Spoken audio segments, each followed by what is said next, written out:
Say yes to new beginnings. Yes.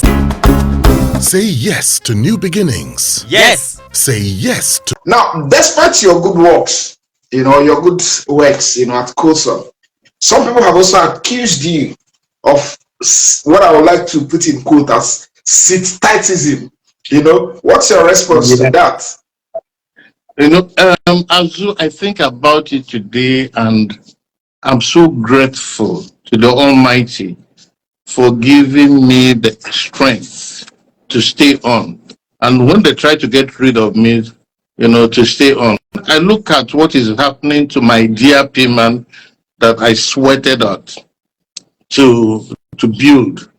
And I say, thank God, it nearly happened to COSON, but it did not eventually happen, because after turning my back, I came back and said, we cannot build a nation where we work, and then some people, when we build the COSON house, the first ever, great, building owned by the musicians of Nigeria, it attracted a lot of attention.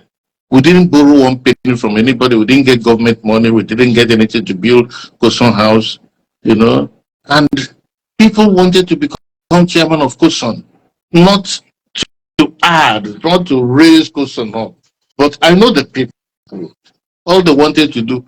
If I had left at that time, COSON house would have been sold, and the money shared.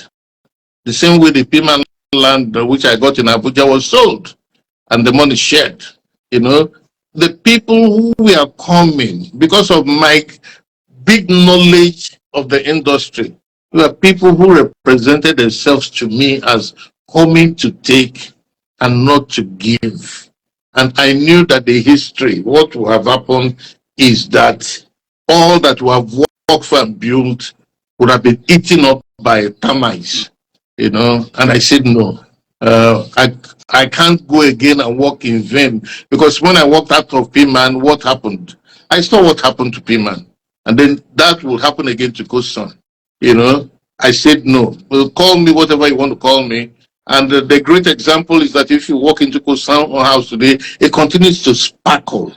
If you go there, you see the great people who work there, great talents who are employed there, who have never been owed salary for 1 month. You see that COSON continues to operate like a first-class organization, even though the termites went ganged up with everybody they can gang up with to try and kill COSON, even ganged up with government itself, because there were people who had an interest in COSON dying, but COSON, by the grace of the Almighty, is alive. And come May 25 to 31, there will be the great COSON week. Massive. We're coming to COSON week. You're also going to elaborate on COSON week. Now, like your friend, General Ibrahim Babangida, will you ever step aside from COSON? Or Of course. I'm not going to. I don't pray to die as COSON chairman. No. You don't know when you're going to step aside. I have an idea. Would you like to share with us? No, there are a few things I want to stabilize. Make sure that nobody will try again to try and take over COSON and decapitate it and eat it and sell its buildings. And how many times have you had the COSON accounts were frozen?